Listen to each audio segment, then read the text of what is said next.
Assalamualaikum warahmatullahi wabarakatuh. Jumpa lagi dengan saya, si Seniman Gendeng.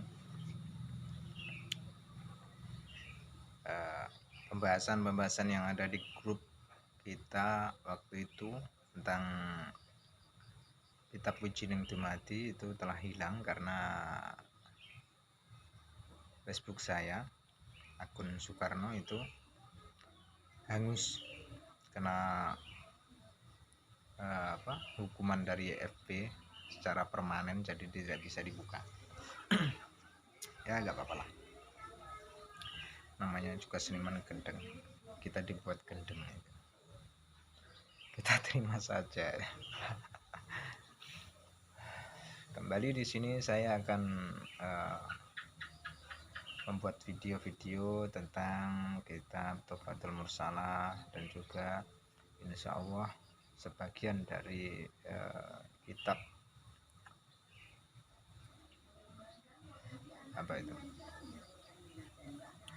kitabnya Ibnu Arabi yang saya terjemahkan dengan judul Eling gitu. A'udzubillahi minasyaitonirrajim. Bismillahirrahmanirrahim. Ila hadrati sayyidina syafina wa habibina wa qurrata a'yunina Muhammadin sallallahu alaihi wasallam. Summa ila ashabi wa azwaji wa dzurriyyati wa alibati. Summa ila hadrati Syekh Fadlullah Al-Burhanpuri, usulihim wa furu'ihim wa jami'i masyayikhihim. Innallaha yuli darajatin fil jannah wa yudu alaina min barakati masrurihim wa nuwarihim wa ulumihim wa nafaqatin fid dini wa dunya wal akhirah. Al-Fatihah. A'udzu billahi minasyaitonir rajim. Bismillahirrahmanirrahim. Alhamdulillahi rabbil alamin arrahmanir rahim maliki yaumiddin. Iyyaka na'budu wa iyyaka nasta'in. Ihdinas siratal mustaqim siratal ladzina an'amta 'alaihim ghairil maghdubi 'alaihim waladdallin. Bismillahirrahmanirrahim. Muqaddimah kitab Tuhfatul Mursalah ila Ruhin Nabi. Matan risalah Tuhfatul Mursalah fi ilmi haqiqatis syariati al-Muhammadiyati li Syekh Muhammad bin Syekh Fadlullah Al-Hindi. Waqad sarraha hadhi risalah Sayyidi Abdul Ghani An-Nabulsi fi kitabhi al-qawlil matin waliziyadatil intifa. Anaqulu huna muqaddimah Sayyidi Abdul Ghani An-Nabulsi fil qawlil matin.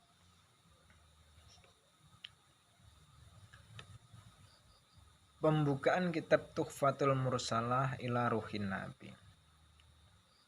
Matan risalah kitab Tuhfatul Mursalah ila Ruhin Nabi itu menjelaskan tentang ilmu hakikat yang selaras dengan syariat Nabi Muhammad. Jadi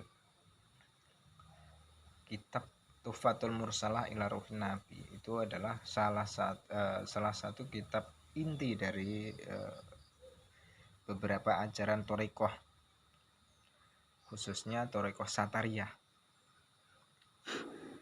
Kitab ini lebih dikenal dengan kata kitab Martabat 7 yang oleh MUI waktu zaman dahulu itu dilarang beredarannya karena ya banyak yang salah paham. Tapi sebenarnya kitab ini itu selaras dengan syariat Nabi. Ini sudah dinyatakan dalam muqaddimahnya ini. Muqaddimah dari Syekh Abdul Ghani An-Nabulsi yang mensarahi atau memberi komentar pada kitab aslinya yang karangan Syekh Muhammad Al-Hindi atau Al-Burhanpuri, yang ditulis oleh Syekh Muhammad Fadlullah Al-Hindi dan diberi penjelasan oleh Sayyid Abdul Ghani An-Nabulsi di dalam kitabnya yang berjudul Qaulul Matin. Dan oleh karena mengambil manfaat di sini, aku atau penulisnya kitab asli ini, penulis kitab yang ini itu menukil muqaddimahnya Sayyid Abdul Ghani di dalam kitab Al-Qaulul Matin. Jadi syarah dari kitab Tuhfatul Mursalah ila Ruhin Nabi itu ada banyak. Ada banyak. Nah, di sini yang lebih terkenal itu penjelasan dari atau syarah dari Syekh Abdul Ghani An-Nabulsi. Saya ya juga sih punya kitabnya itu, yang pensyarahan dari Syekh Abdul Ghani. Cuma rada banyak jadinya males saya terjemah. Saya pilih yang ringkas-ringkas ini aja. Jadi kitab ini ditulis atau buah karya dari Syekh Fadlullah Al-Burhanpuri India yang beliau ajarkan kepada Syekh Samsuddin As-Sumatrani. Dari Syekh Samsuddin ini diajarkan marotib sab'ah yang berkembang meluas di Nusantara. Jadi kala itu di Nusantara itu paham wahdatul wujud itu begitu meluas, begitu viral lah kalau orang sekarang bilang itu. Nah, di situ Syekh Abdul Ghani dimintai oleh beberapa muridnya yang dari Nusantara untuk memberikan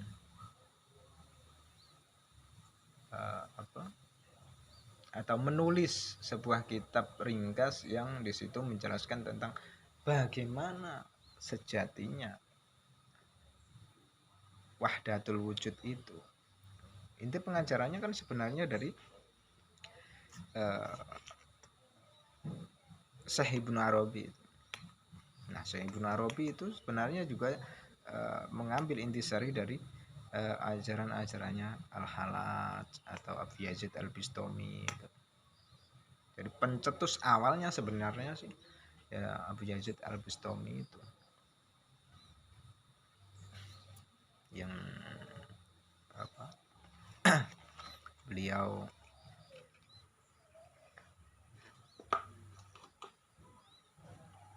fahami dari hadis-hadis Nabi dan juga Al-Quran Al-Karim.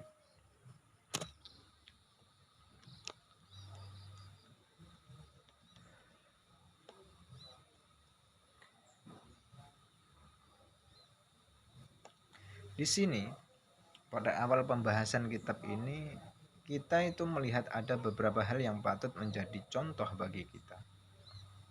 Seperti lafaz kalimat waqad sarroha hadir risalah ila akhirih. Di sini penulis kitab itu sebenarnya bukan Syekh Fadlullah, juga bukan Syekh Abdul Ghani. Penulis kitab ini tidak menunjukkan jati dirinya. Beliau hanya mengambil manfaat, mengambil barokah dari Syekh Abdul Ghani, yang mengambil manfaat dan barokah dari karya-karya dari karyanya Syekh Fadlullah Al-Burhanpuri. Jadi ini adalah sebuah rentetan kayak tali yang saling terhubung atau kayak sebuah rantai yang saling sambung menyambung. Ya, rantai silsilah atau sanad. Apa artinya? Artinya adalah meskipun kita itu adalah seorang ulama yang paling dihormati, paling disegani di masa kita, maka kita itu harus tetap menjunjung tinggi ulama-ulama sebelum kita, harus memuliakan dan mengambil manfaat dan barokah dari karya-karya mereka. Ini mengajarkan kepada kita bahwa kemuliaan seseorang itu bukan dilihat dari seberapa tinggi derajat kita di atas orang lain, tapi kemuliaan itu akan terlihat ketika kita itu menunduk andap asor dan rendah hati di hadapan pendahulu-pendahulu kita, senior-senior kita lah. Ya, meskipun pengetahuan atau keilmuan kita itu lebih tinggi dari senior kita harus tetap menghormati mereka, karena dari mereka yang pemahamannya tidak seupama pemahamannya mereka itu tidak begitu mendalam, tapi ketika kita mendapatkan pengetahuan dari mereka dan Allah menitipkan pengetahuan yang mendalam di dalam diri kita. Nah, itu kan ya kita mengambilnya kan ya dari senior-senior kita itu kan, meskipun hanya sedikit, tapi yang sedikit itulah yang menjadikan banyak di dalam diri kita. Para ulama-ulama dahulu, ulama-ulama tenanan sih, bukan ulama Facebook ya kayak saya ini, meskipun mereka itu telah wusul ilallah, telah ditinggikan derajatnya di makom al-jam'i, makom kemanunggalan, mereka masih saja membuat kitab-kitab tertulis, masih membuat karya-karya yang nantinya bisa diambil manfaat.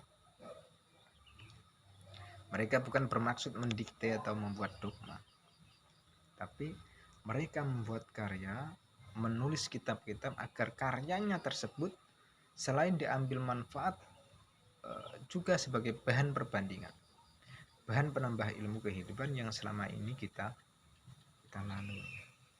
Nah, makanya kalau senang nulis, ya nulis saja. Siapa tahu tulisan-tulisan kita ya setidaknya bisa bermanfaat buat anak cucu kita lah.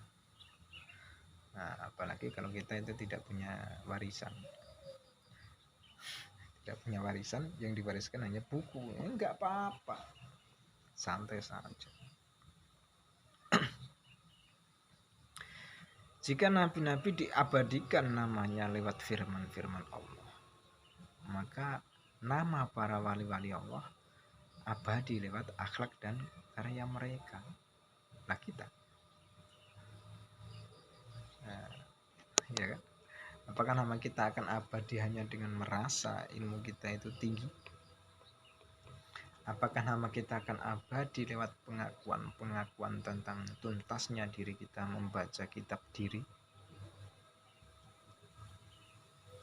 Dan kitab-kitab di luar diri, ilmu-ilmu yang tertulis tak ada satupun yang berguna. Apakah dengan ilmu kita itu akan abadi? Atau jangan-jangan bahkan mungkin pasti nama kita akan abadi, diingat oleh orang lain sebagai pribadi yang sombong, malah angkuh, wis sing elek-elek inilah. Makanya kalau kita bisa menulis, ya senang menulis, tulislah yang bagus-bagus buat anak cucu kita nanti. Nah,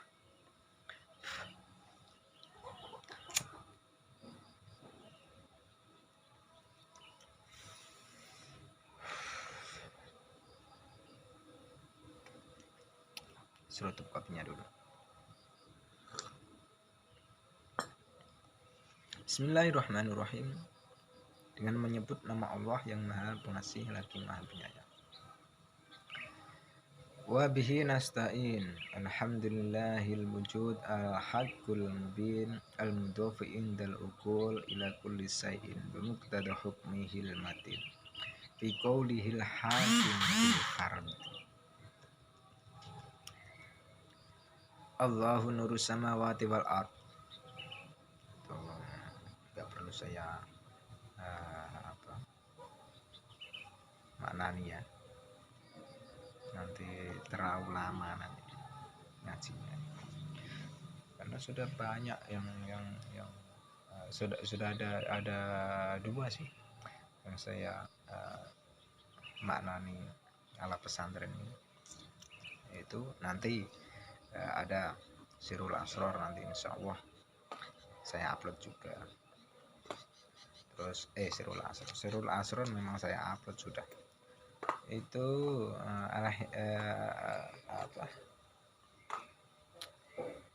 Qadul Himam, sarahnya Al-Hikam. Artinya dengan pertolongan Allah segala puji bagi Allah yang wujud, yang hak, dan yang memberi penjelasan, yang menambahkan akal-akal pada segala macam perkara yang dibutuhkan atau yang sesuai dengan hukum-hukum Allah yang maha mematikan. Sebagaimana yang tersebut dalam firman-Nya, Allahu nurus samawati wal ard. Allah adalah nur, cahaya langit dan bumi. Maksud perkataan musannaf di sini al-mudhofu indal ukul, maknanya itu menambahkan akal-akal pada segala macam perkara yang dibutuhkan atau yang sesuai dengan hukum Allah. Itu bermaksud bahwa pada segala hal, pada segala macam perkara yang berhubungan dengan hukum-hukum Allah, Allah memberikan kemampuan bagi akal untuk mencerna, memahami, dan mengambil keputusan.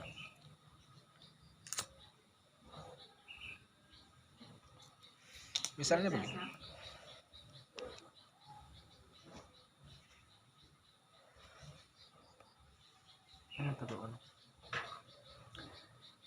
Misalkan begini, di dalam hukum-hukum Allah, katakanlah hukum syariat, hukum ghibah, membicarakan kejelekan orang lain, itu adalah dosa. Ia diibaratkan sebagaimana orang memakan bangkai manusia. Allah memberikan kita pemahaman tentang hal ini, akal kita mampu mencerna dan memahaminya dengan baik. Akal kita diberi kemampuan untuk menganalisa, memahami baik dan buruknya ghibah. Lalu akal kita itu pun diberikan kekuatan memberi keputusan kita mau ghibah atau tidak. Nah, itulah yang dimaksud dengan kata-kata al-mudhofu indal ukul. Makanya di sini diberikan dalil Allah nurus samawati, Allah adalah cahaya langit dan bumi. Maknanya semua tempat, semua ruang itu semuanya tersinari oleh nurullah. Nurullah itu bukan cahaya sebagaimana cahaya matahari. Nurullah ya nurullah. Ianya adalah sifat-sifatnya Allah. Kemudian wa huwal ladzi yudhafu ilaihi kulla shay'in fi basairil arifin bi huduri yaumil ard. Qala walahu kullu syai'. Wa qala subhanallahi wa qala subhanallahi ma fis samawati wal ard. Maksudnya dia itu Allah, maksudnya itu adalah zat yang menambahkan segala hal, segala perkara ke dalam basiroh arifin. Basiroh orang-orang yang makrifat, yang mengakui, meyakini hadirnya hari pertentangan atau hari kiamat. Allah berfirman walahu kullu syai'. Bagi Allah segala sesuatu. Dan dia berfirman lillahi ma fis samawati wal ard. Dan kepunyaan Allah apa-apa yang ada di langit dan apa-apa yang ada di bumi. Jadi para arif billah, wong-wong makrifat itu basiroh atau mata hatinya itu diberi kemampuan oleh Allah untuk memahami setiap perkara. Jadi memahami setiap perkara, tapi kadang itu ada yang tidak diberikan kemampuan untuk berbicara. Gitu. Makanya kadang-kadang perkataan, perbuatan, dan gerak laku mereka itu kadang-kadang celeneh, membingungkan orang-orang awam. Karena orang awam itu melihat sesuatu perkara itu dengan mata dohir. Nah, kita itu melihatnya dengan mata dohir. Kita bergantung pada kemampuan mata dohir kita. Makanya kalau mata dohir kita ini tiba-tiba belean, loro, kena penyakit, rabun, atau malah tunanetra, kita itu sudah tidak bisa melihat, sudah tidak bisa menganalisa sesuatu dengan mata dohir kita itu. Berbeda dengan orang-orang khos, orang-orang makrifat. Para arif billah ini mereka memandang dengan basiro, dengan mata hati. Selain bahwa basiroh para arif billah itu diisi dengan segala perkara, diperlihatkan akan berbagai hal, ini juga dikarenakan Sebab para arif billah itu adalah tajalli atau tempat nyatanya sifat kamaliyah Allah. Tempat menampaknya sifat-sifat kesempurnaan Allah. Makanya di sini musonef memakai dalil walahu kullu syai'. Bagi Allah segala sesuatu. Bagi Allah segala sesuatu. Dan juga dalil lillahi ma fis samawati wal ardh. Kepunyaan Allah apa-apa yang ada di langit dan di bumi. Maksudnya bahwa oleh karena para arif billah adalah penampakan Allah, tajalli Allah, maka sifat-sifat kesempurnaan Allah itu pun tampak melalui mereka. Akibatnya basiroh mereka dapat melihat. Mereka dapat mendengar, merasakan, dan memahami berbagai hal. Allah menundukkan semua yang ada di langit dan di bumi untuk para arif billah. Bukan kayak Gus Samsudin gitu. Gus Samsudin. Ya itulah yang lagi viral itu. Bukan. Kita langsung bledos itu. Bukan. Ya begitulah.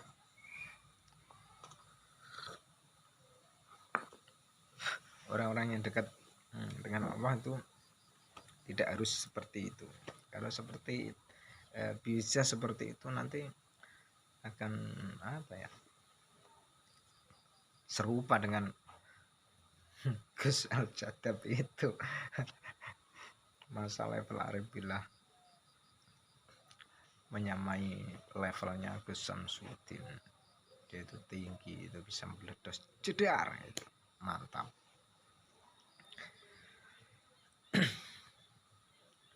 Menundukkan itu maksudnya bukan menundukkan seperti penjajah itu menguasai kayak gitu, bukan. Tapi maknanya adalah memberi pemahaman dan membuka tirai-tirai hijab yang menjadikan para arif billah itu lalai dari mengingat Allah. Kalau kita kan kalau melihat bokong seumpama kita melihatnya ya berhenti pada bokongnya saja, pada pemilik bokong tersebut. Kalau para arif billah itu beda, mereka langsung melihatnya pada pencipta bokong. Makanya meski sama-sama mengucap Masya Allah pas melihat bokong, maknanya itu beda. Maknanya beda. Masa Allahnya kita itu karena bokongnya besar, seperti gitar Spanyol lah. Tapi kalau masa Allahnya para arif billah itu masa Allahnya itu karena pencipta bokong. Nah, makanya dikatakan bahwa tembok dan wanita cantik itu sama bagi arif billah. Sama-sama fana, maksudnya sama-sama nggak ada, karena yang mereka lihat itu hanyalah Allah gitu. Jelas kualitasnya beda sama itu. Kita itu suka ngibul,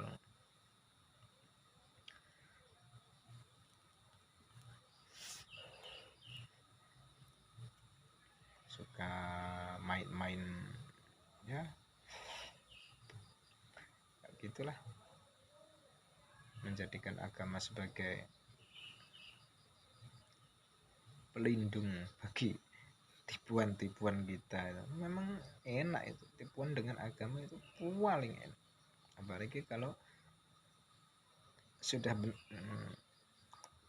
menguasai rada dalam tentang agama, dalil-dalil.